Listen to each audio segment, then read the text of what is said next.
لله رب العالمين له النعمة وله الفضل وله الثناء الحسن والصلوات الله البر الرحيم والملائكة المقربين على سيدنا ومولانا محمد وعلى آله وأصحابه الطيبين الطاهرين. اللهم لا سهل إلا ما جعلته سهلا وأنت تجعل الحزن إذا شئت سهلا. اللهم ارزقنا الإخلاص في النية والقول والعمل. وبعد.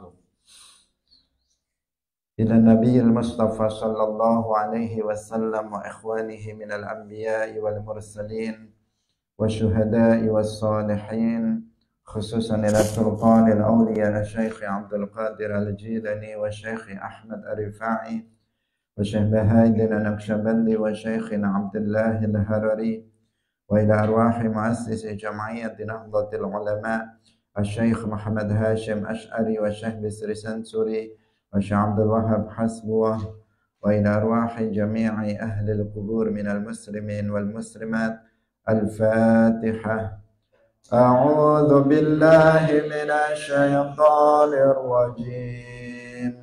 بسم الله الرحمن الرحيم. الحمد لله رب العالمين الرحمن الرحيم مالك يوم الدين. إياك نعبد وإياك نستعين. اهدنا الصراط المستقيم صراط الذين أنعمت عليهم غير المغضوب عليهم ولا الضالين. آمين. Hadirin hadirat kaum muslimin muslimat rahimakumullah, pemirsa Madu TV yang berbahagia. Alhamdulillah, mari kita bersyukur kepada Allah Subhanahu wa taala. Pada pagi hari ini Allah Subhanahu wa taala kembali mempertemukan kita semuanya dalam majelis ilmu. Majelis yang dihadiri oleh para malaikat yang mereka beristighfar memintakan ampunan untuk setiap kita yang hadir dalam majelis ilmu. Semoga dengan kehadiran kita dalam majelis ini Allah Subhanahu wa taala mengampuni semua dosa yang pernah kita lakukan. Amin ya rabbal alamin. Salawat dan salam semoga tetap terlimpahkan kepada Nabi Agung Nabi Muhammad sallallahu alaihi wasallam, para sahabatnya, keluarganya, serta seluruh umat Islam yang mengikuti beliau ila yaumil qiyamah.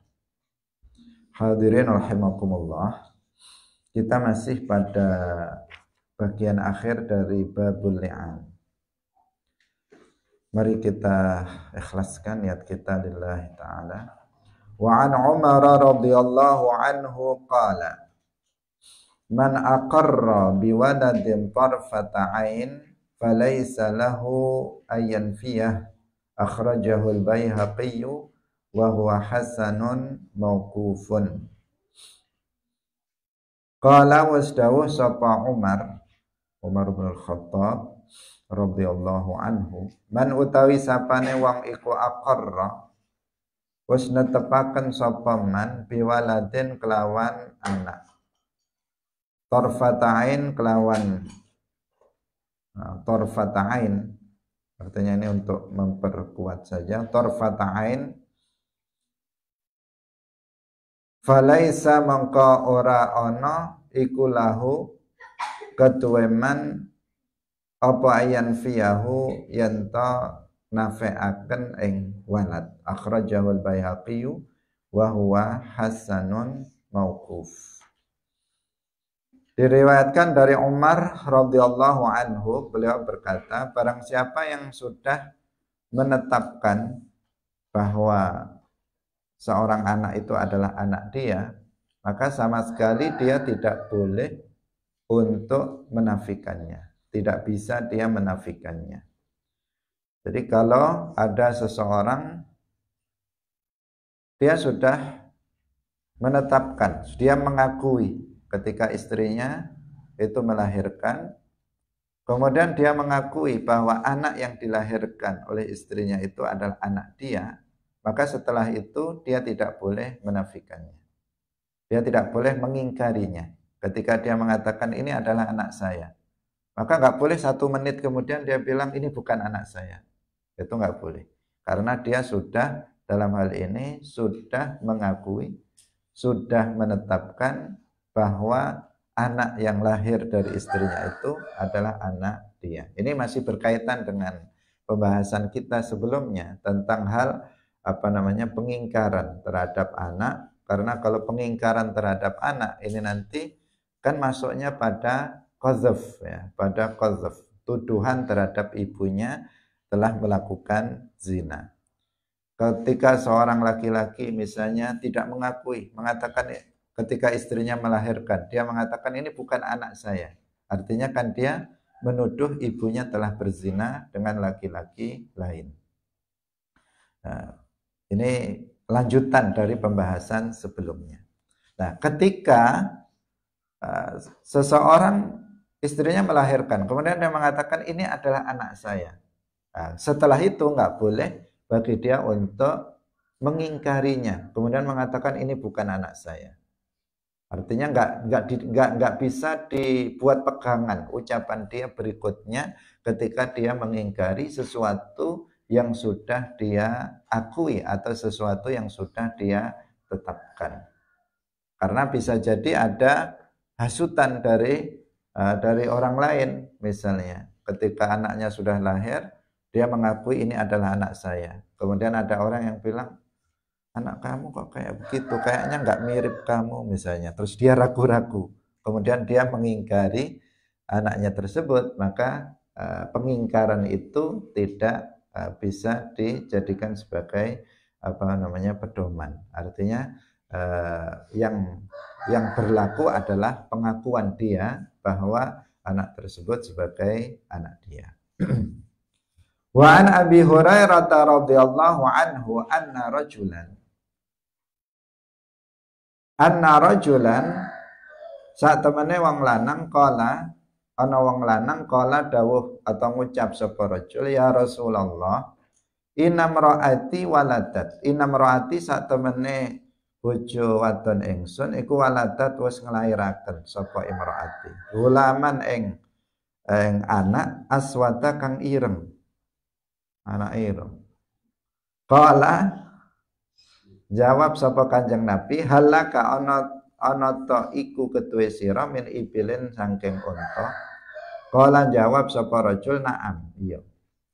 Qala fama alwanuha, mongko iku utawi apa alwanuha utawi pira-pira warnane ibil. Qala humrun, qala jawab sapa rajul, humrun, kemerahan. Nah, qala jawab sapa Kanjeng Nabi, hal fiha min awraq, ana ta iku ing dalem ibil min awraqa, saking unta kang warna abu-abu, semacam abu-abu itu ya. Kalau ini ar-ramat. Qala jawab sapa rajul, na'am, iya. Qala fa anna dzalika. Qala la'allahu naza'ahu irqun, la'allahu menawa anak itu, atau la'allahu menawa unta yang tadi itu yang apa, yang auraq, kunaza'ahu irqun, artinya yang dimaksud di sini adalah ngikuti mbah-mbahnya dulu. Mbah-mbahnya dulu mungkin ada yang seperti itu. Qala fala'alla benaka hadza naza'ahu irqun. Menawa anak sira utawi anak sira iki naza'ahu irqun, itu ngikuti mbah-mbahnya dulu, itu yang dimaksud. Muttafaqun alaihi wa fi riwayatin li muslimin wa huwa yu'arridu bi ayyan fiyahu. Wa fi riwayatin li muslimin wa huwa lan utawi rajul iku yu'arridu iku apa? Yu'arridu bi ayyan fiyahu, artinya dia mencoba untuk menafikan anaknya tersebut. Wa qala fi akhirih wa lam yurakhis lahu fil intifa' minhu. Lan ora aweh rukhsah sapa Kanjeng Nabi lahu maring rajul fil intifa'i ing dalem nafeaken minhu sangking rajul. Hadirin rahimakumullah. Jadi ada seorang laki-laki datang kepada Nabi. Dia ini ingin mengingkari anak dari istrinya, untuk menafikan bahwa anak yang dilahirkan oleh istrinya itu bukan anak dia. Karena ada sifat yang beda.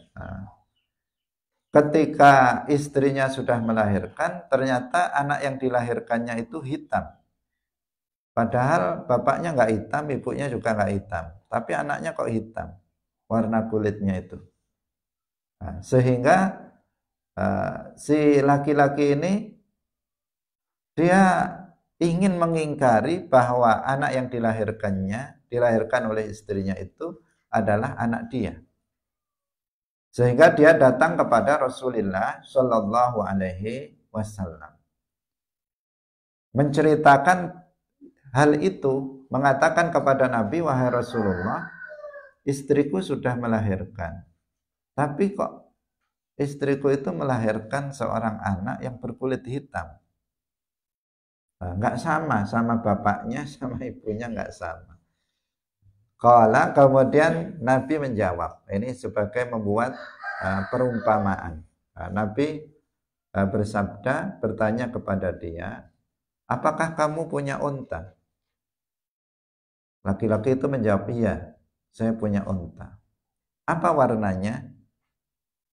Warnanya ya kemerah-merahan, unta seperti itu, warna itu humrun, seperti itu, seperti yang kita lihat pada umumnya unta itu. Kemudian apakah ada di antara unta itu yang warnanya beda, yang ada agak abu-abu itu, apa ada? Dia menjawab ada. Kok bisa beda? Kok bisa beda? Yang lain untanya itu warnanya kemerahan, ini kok ada yang abu-abu, kenapa? Laki-laki itu menjawab, mungkin dulu mbah-mbahnya unta ini dulu ada yang warnanya abu-abu, mungkin kayak begitu.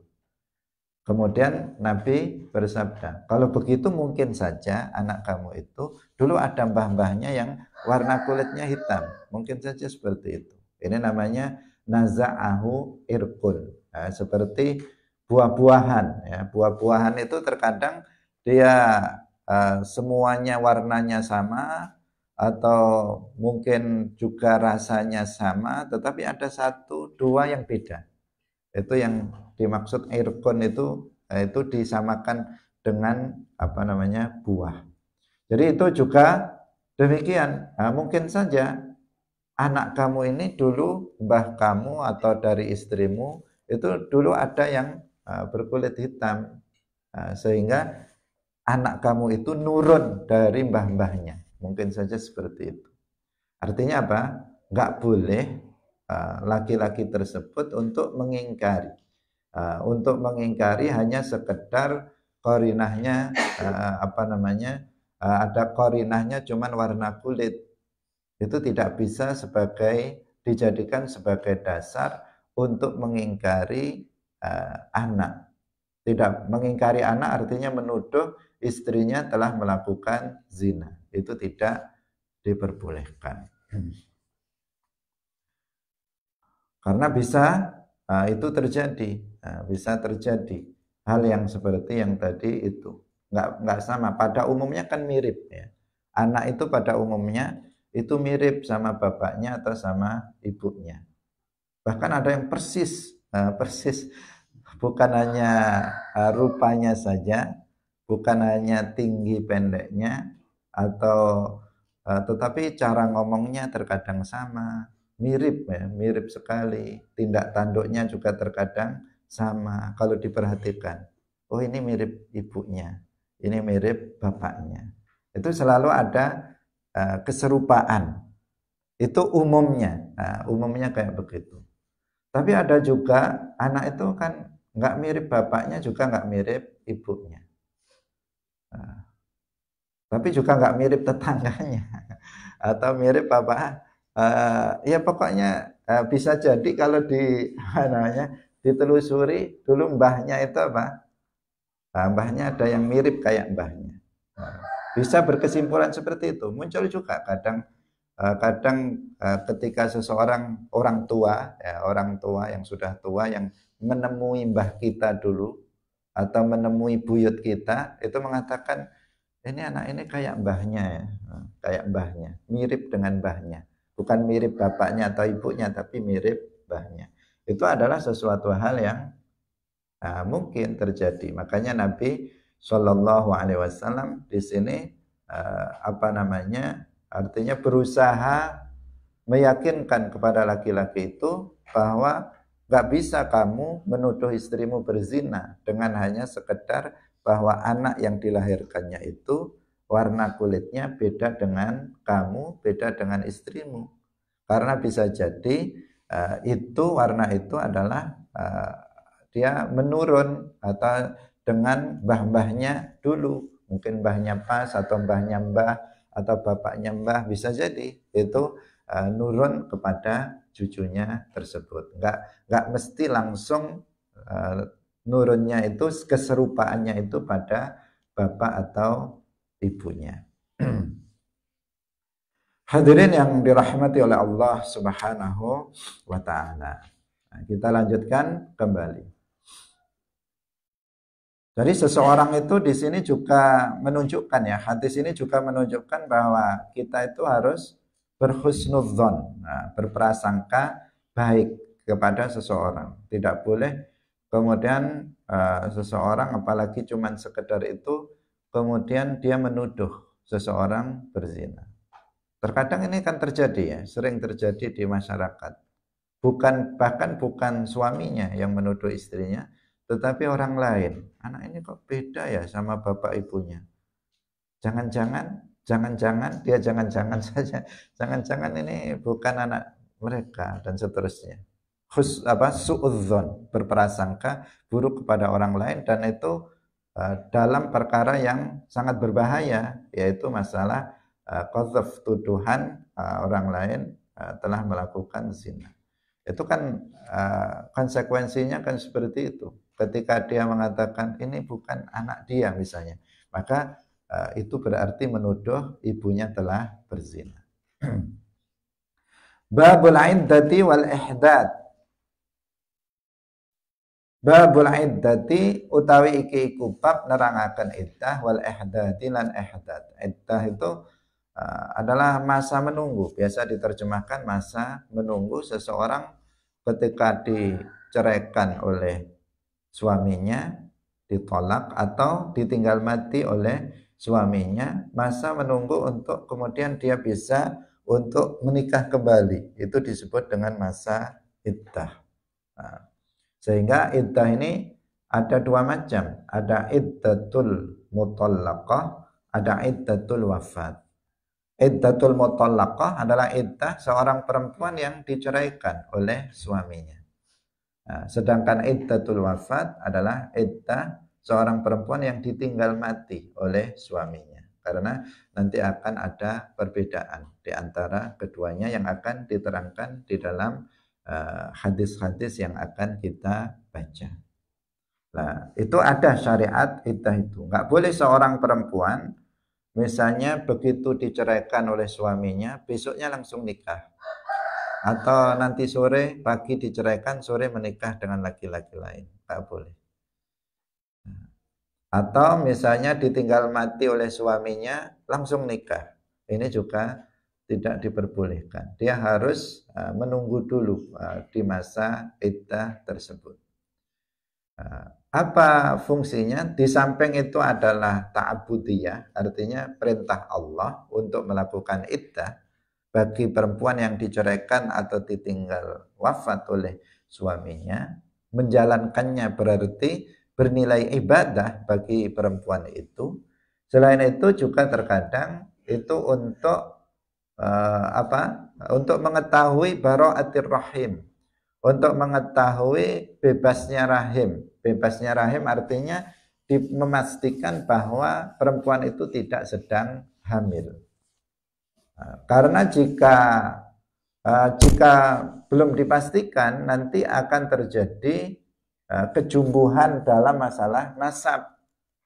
Kalau misalnya seorang perempuan habis diceraikan hari ini, misalnya besok dia sudah menikah dengan laki-laki lain. Setelah 2 minggu kemudian dia ternyata hamil. Pertanyaannya, ini hamil dengan suami pertama atau suami kedua? Kan semuanya mungkin ini. Bisa jadi yang pertama, bisa jadi yang kedua. Karena apa? Dua-duanya jarak antara dia dengan yang pertama dengan yang kedua cuma sehari saja. Bisa jadi ketika dia melakukan hubungan suami istri dengan yang pertama, jadi dengan sebab itu jadi anak misalnya. Dia hamil dengan sebab yang pertama, kemudian sehari kemudian dia menikah dan melakukan hubungan suami istri dengan suami yang kedua. Akhirnya apa? Nggak jelas, nasabnya menjadi nggak jelas. Karena itu nggak boleh, haram bagi perempuan tersebut untuk menikah kembali sebelum habis masa iddahnya. Nah, di antara fungsi iddah ini adalah apa? Untuk mengetahui bahwa si perempuan itu tidak sedang hamil. Makanya iddahnya kalau dia perempuan tersebut hamil itu sampai melahirkan. Karena kalau sudah melahirkan sudah dipastikan rahimnya itu sudah kosong. Nah, meskipun hanya sebentar, misalnya hari ini dia diceraikan oleh suaminya dalam kondisi hamil 9 bulan. Besok sudah lahir anaknya, besok pagi lahir anaknya. Maka itu sudah langsung habis masa iddahnya. Berarti iddahnya cuma sehari saja. Tapi kalau ketika diceraikan masih hamil 1 bulan, berarti nunggu sampai 8 bulan kalau memang 9 bulan. Nah, baru dia bisa menikah setelah melahirkan. Nah, itu. Tapi kalau perempuannya tidak sedang hamil, kalau dia masih haid, nanti akan ada rinciannya ya di belakang. Kalau dia, ini hanya gambaran bagaimana pentingnya iddah ini ditaati oleh seorang perempuan. Selain ini adalah memang perintah dari Allah Subhanahu wa ta'ala. Kalau dia perempuan yang masih subur, masih punya haid, maka iddahnya adalah 3 kali suci. Ini juga dalam rangka untuk itu memastikan bahwa rahimnya itu kosong, dia tidak sedang hamil. Ketika nanti dinikahi oleh laki-laki yang lain, kemudian dia hamil, maka sudah dipastikan anak itu adalah untuk suami yang baru itu, bukan suami yang lama, karena sudah 3 kali haid dia lewati dan dia tidak hamil.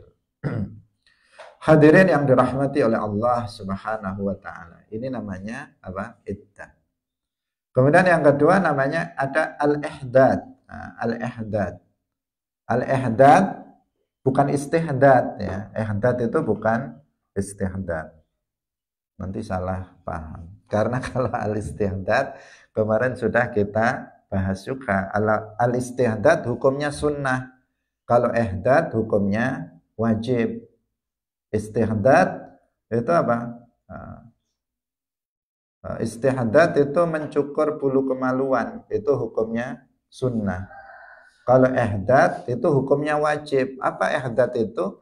Yaitu apabila seorang perempuan ditinggal mati oleh suaminya, maka dia mencegah diri dari berhias dan memakai wangi-wangian. Itu yang disebut ihdad. Jadi mencegah dirinya dari melakukan berhias dan memakai wangi-wangian. Tidak berhias dan tidak memakai wangi-wangian. Itu yang disebut dengan ihdad. Nah, itu hukumnya wajib bagi seorang perempuan yang ditinggal mati oleh suaminya. Itu di masa iddah. Nanti akan ada rinciannya juga dalam hadis-hadis yang akan kita baca. Nah, salah satunya ya sebagai bentuk bela sungkawa, kesedihan dia, keprihatinan dia atas meninggalnya suaminya. Nah, sangat tidak pantas secara etika saja, secara etika kita belum bicara tentang hukum. Secara etika misalnya suaminya meninggal di hari suaminya belum dikuburkan, si istri sudah menor-menor misalnya, bedaannya semuanya sudah siap untuk dilamar kembali oleh orang lain atau siap untuk dinikahi oleh orang lain, kan nggak pantas dilihat orang. Udah nggak nangis, sudah penampilannya sudah memakai wangi-wangian, sudah berhias. Ini nggak pantas dilihat, tetangganya juga nggak pantas. Dari sisi apa? Dari sisi etika adab. Nah, dari sisi agama juga memang nggak diperbolehkan. Dia bersedih lah. Semestinya dia, umumnya perempuan jika ditinggal mati suaminya dia bersedih, itu umumnya. Kalaupun nggak bersedih ya perlihatkan kayak bersedih. Karena itu adalah bagian daripada ihdad. Karena bisa jadi ada yang nggak bersedih juga karena kuatnya tawakul dia Allah, kesabaran dia dalam menerima musibah sehingga dia bisa sangat kuat di dalam menerima musibah tersebut. Hadirin rahimakumullah, mari kita baca hadis-hadis yang menjelaskan tentang masalah iddah dan ihdad ini. Wa 'anil Miswari ibni Mahramah anna Subai'atal Aslamiyah radhiyallahu anha nufisat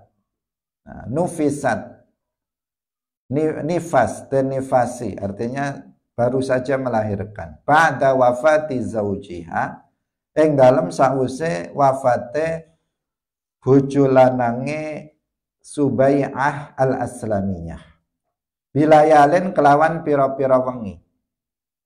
Faja'atin nabiyya, faja'at nuli teka sapa Subai'ah an-nabiyya ing Kanjeng Nabi sallallahu alaihi wasallam fastadzanathu nuli jaluk izin sapa Subai'ah ing Kanjeng Nabi antan kiha ing yen to nikah sapa Subai'ah. Fa'adzina nuli paring izin sapa Kanjeng Nabi laha maring Subai'ah fanakahat nuli nikah sapa Subai'ah. Rawahul Bukhari wa asluhu fis sahihain. Wa fi lafdhin annaha sak temene Subai'ah iku wada'at nglahiraken sapa Subai'ah ba'da wafati zaujiha ing dalem sause wafate bojo lanange Subai'ah bi arba'ina kelawan 40 apane lailatan wengine. Wa fi lafdhin li Muslimin qala az-Zuhri wala ara lan ora ningali sapa ingsun. Zuhri mengatakan wala ara lan ora ningali sapa ingsun baksan ing bahaya antazawwaja ing yen to nikah sapa wadon wahya hale utawi Subai'ah utawa wadon fidamiha ing dalem darahe Subai'ah atau imro'ah secara umum ghaira annahu sakliyane sak temene rajul iku la yaqrabuha ora nyedeki imro'ah utawa zaujah sapa zaujuha bojo lanange imro'ah hatta tathura sehingga suci sapa imro'ah. Hadirin rahimakumullah. Ada Subai'ah al-Aslamiyah. Di sini ada beberapa redaksi riwayat. Yang pertama bahwa Subai'ah al-Aslamiyah itu nifas. Kalau nifas berarti mengeluarkan darah nifas, berarti dia telah melahirkan. Karena darah nifas adalah darah yang keluar dari farji seorang perempuan setelah dia melahirkan. Bukan darah yang keluar bersamaan dengan melahirkan, enggak, tetapi setelah melahirkan, setelah bayinya itu keluar, kemudian dia mengeluarkan darah. Darah itulah yang disebut dengan darah nifas. Nah, berarti ketika dikatakan nufisat, berarti dia telah melahirkan dan kemudian mengeluarkan darah nifas. Nah, baru beberapa malam setelah wafatnya suaminya. Jadi suaminya wafat, kemudian dia melahirkan. Beberapa malam kemudian dia datang kepada Nabi, minta izin mau nikah lagi. Minta izin mau menikah lagi. Dan Nabi kemudian memberikan izin kepada dia untuk menikah. Kenapa? Karena dia sudah melahirkan. Ini menjelaskan tentang iddatul hamil, iddahnya perempuan yang hamil. Jadi suaminya meninggal, dia dalam keadaan hamil. Setelah suaminya meninggal, dia terus beberapa malam kemudian dia melahirkan. Setelah melahirkan, dia masih dalam kondisi mengeluarkan darah nifas, minta izin kepada Nabi mau nikah lagi. Dan Nabi memberikan izin. Kenapa Nabi memberikan izin? Karena masa iddahnya sudah habis meskipun hanya beberapa malam saja.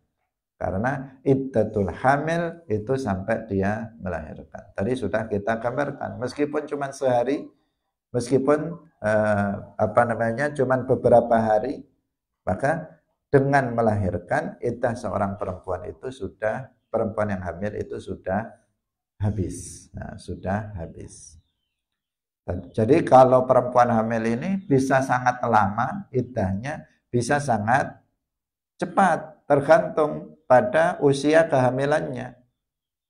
Kalau dia tadi dikatakan masih misalnya beberapa hari dia hamil, ya bisa sampai 9 bulan, bahkan bisa 10 bulan, bisa 11 bulan. Kenapa? Karena ada juga perempuan yang kemudian dia melahirkan itu lebih dari 9 bulan. Karena kemarin sudah kita jelaskan, aqallul hamil itu berapa? 6 bulan. Nah, minimal seorang perempuan itu hamil 6 bulan. Kalau sudah 6 bulan kemudian melahirkan, maka itu sudah mungkin terjadi. Karena tapi kalau masih 4 bulan dia melahirkan, ini pertanyaan besar. Pertanyaan besar ini yang kemarin sudah kita ceritakan. Ini bisa jadi dia sudah melakukan hubungan suami istri atau berzina sebelum menikah. Tapi kalau 6 bulan, maka ini sudah mungkin karena memang aqallul hamil itu 6 bulan. Umumnya kehamilan itu adalah 9 bulan. Itu umumnya. Pada umumnya seperti itu, 9 bulan. Lah maksimalnya atau aksarul hamil itu adalah 4 tahun. Jadi ada seseorang itu yang hamil sampai 4 tahun baru melahirkan. Nah, itu sangat jarang sekali, tetapi terjadi. Itu maksimal dari usia kehamilan. Nah, hadirin rahimakumullah. Makanya kalau iddahnya perempuan hamil, melihat usia kehamilan dia, bisa lama sekali. Kalau sampai 4 tahun gimana aja, bisa 4 tahun. Tapi itu sangat-sangat jarang sekali. Nah, mungkin ya kalaupun 9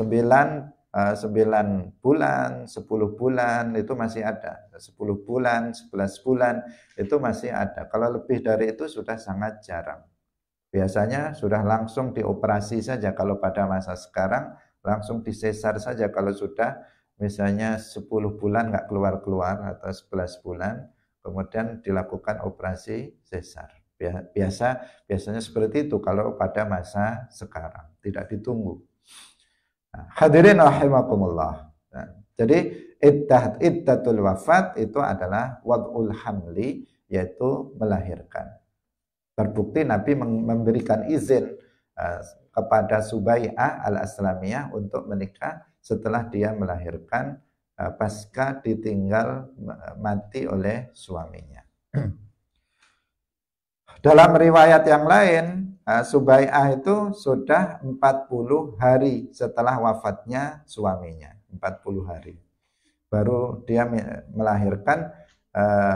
melahirkannya 40 hari setelah wafatnya suaminya. Jadi suaminya wafat, 40 hari berikutnya dia melahirkan dan kemudian dia menikah kembali.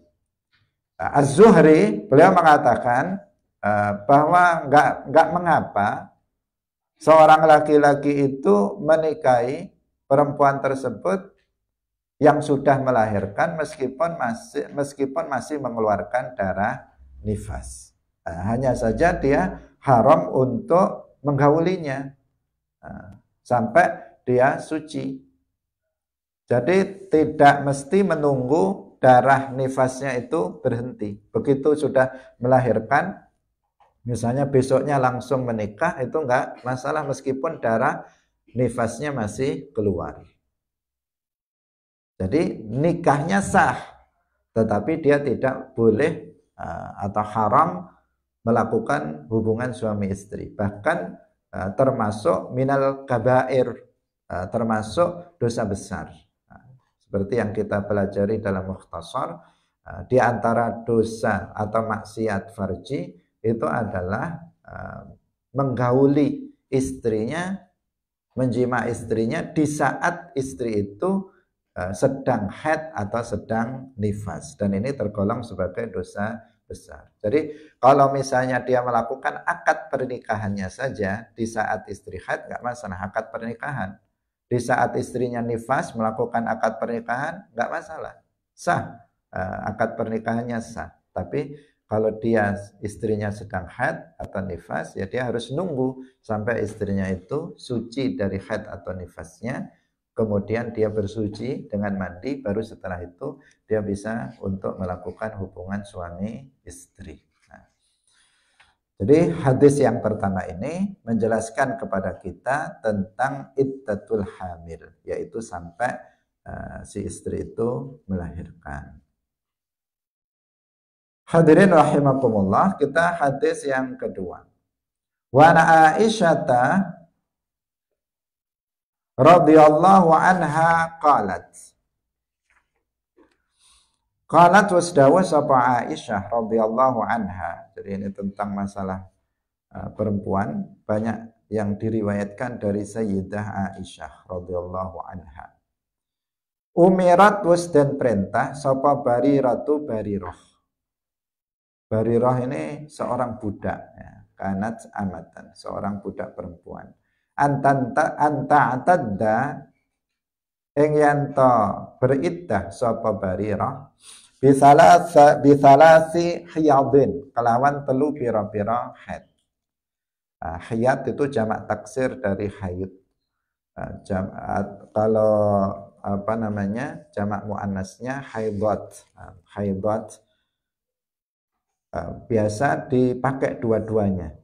Dua-duanya jamak muannas salim dan jamak taksirnya. Di sini pakai jamak taksirnya bisalasi hiyadin, artinya 3 kali haid. Rawahu Ibnu Majah wa ruwatuhu thiqatun lakinnahu ma'lul.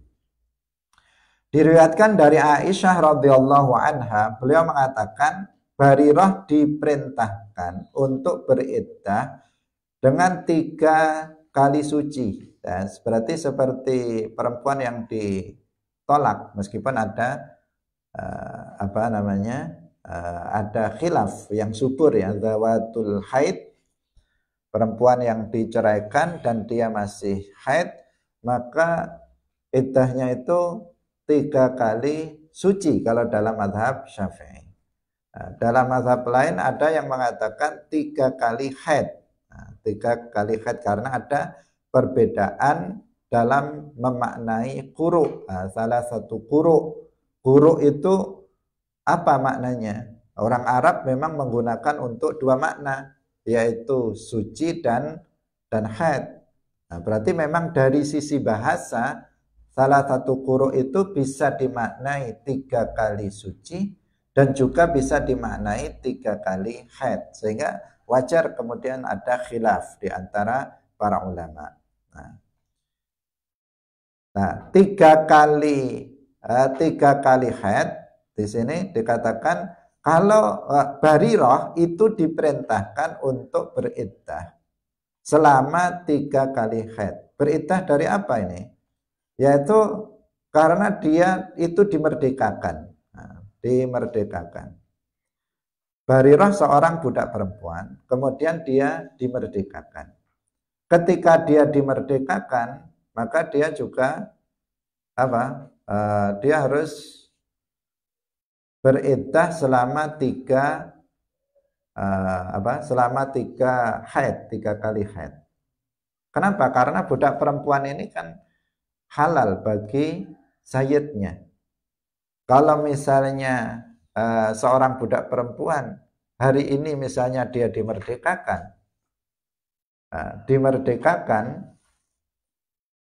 kan sudah menjadi tidak lagi halal bagi dia, bagi mantan pemiliknya, itu kan sudah tidak lagi halal karena dia sudah bukan budak lagi. Maka di sini dia menunggu untuk kemudian dia menikah, dia harus menunggu 3 kali haid dulu, baru kemudian dia bisa menikah dengan yang lainnya. Atau misalnya seseorang beli budak perempuan, dia beli budak perempuan, maka di sini tidak boleh bagi pemilik baru dari budak tersebut itu langsung menjimaknya. Tidak boleh, karena apa? Nanti bisa jadi budak itu hamil dari majikan, atau bukan majikan istilahnya, pemilik. Kalau majikan itu kan babu atau buruh, ya, buruh rumah tangga. Ini bukan majikan, sayyid, pemilik dari budak itu. Misalnya asalnya budak perempuan itu milik si A, kemudian saya beli budak perempuan itu, saya beli, maka nggak boleh dia melakukan atau menggaulinya kecuali setelah 1 kali haid, karena bisa jadi dia digauli oleh pemilik yang pertama sebelum dijual. Nah, nanti kalau ternyata hamil, kan jadinya nanti nasabnya menjadi nggak jelas. Nah, karena itu ditunggu dulu sampai selesai haid, baru 1 kali haid, kan, baru kemudian boleh bagi pemilik baru dari budak perempuan tersebut untuk untuk digauli oleh pemilik pertamanya, pemilik yang baru tersebut. Jadi seorang amat jika dia dimerdekakan, kasus Barirah ini, dia amat dimerdekakan, maka iddah dari perempuan amat yang telah dimerdekakan itu adalah seperti iddahnya seorang perempuan yang merdeka, yaitu 3 kali haid atau 3 kali suci, sesuai dengan mazhab yang dianut 3 kali. Kalau dalam mazhab Syafi'i maka 3 kali suci. Jadi dia punya iddah juga. Perempuan yang dimerdekakan itu memiliki iddah seperti perempuan, seperti istri, karena kan statusnya dalam hal ini sama. Dalam hal apa? Dalam hal sama-sama halal untuk digauli itu kan sama. Makanya ketika seorang istri itu diceraikan, maka dia ada iddahnya. Demikian juga ketika seorang budak perempuan itu dimerdekakan, maka dia juga ada iddahnya. Dan iddahnya dalam hal ini adalah sama, yaitu 3 kali suci atau 3 kali haid, sesuai dengan mazhab yang dianut. Wa ani Sya'bi, kita lanjutkan hadirin rahimakumullah. Wa ani Sya'bi an Fatimah binti Qaisin radhiyallahu anha anin nabiyyi sallallahu alaihi wasallam fil mutallaqati salasan laisa laha sukna wala nafaqah, rawahu Muslimun. Ani Nabi saking Kanjeng Nabi sallallahu alaihi wasallam fil mutallaqati ing dalem wadon kang den tolak salasan kelawan tolak telu. Laisa ora ana iku laha ketuwe mutallaqah salasan sukna apa sukna panggonan tempat tinggal wala nafaqatun lan ora nafaqah. Rawahu Muslimun. Diriwayatkan dari Nabi Shallallahu Alaihi Wasallam tentang perempuan yang ditalak 3, maka dia tidak memiliki hak untuk diberikan tempat tinggal dan tidak memiliki hak untuk diberi nafkah. Karena kalau sudah tolak 3 ini kan bainunah kubro, namanya bainunah kubro. Artinya sudah sama sekali nggak ada keterikatan antara mantan suami dengan mantan istrinya, ya kan sudah kita jelaskan berkali-kali sebelumnya bahwa seorang perempuan jika dia sudah ditolak dengan tolak 3, maka suaminya sudah nggak bisa rujuk kembali, dia tidak bisa rujuk kembali. Bahkan untuk menikahinya saja itu ada 5 syarat yang harus dipenuhi. Di antaranya yang pertama 5 itu ya keseluruhan ya, bukan di antaranya. Yang pertama harus sudah habis iddah dari suami yang pertama. Kemudian yang kedua harus sudah dinikahi oleh laki-laki lain. Kemudian sudah digauli oleh suami yang kedua. Kemudian yang keempat sudah diceraikan oleh suami yang kedua.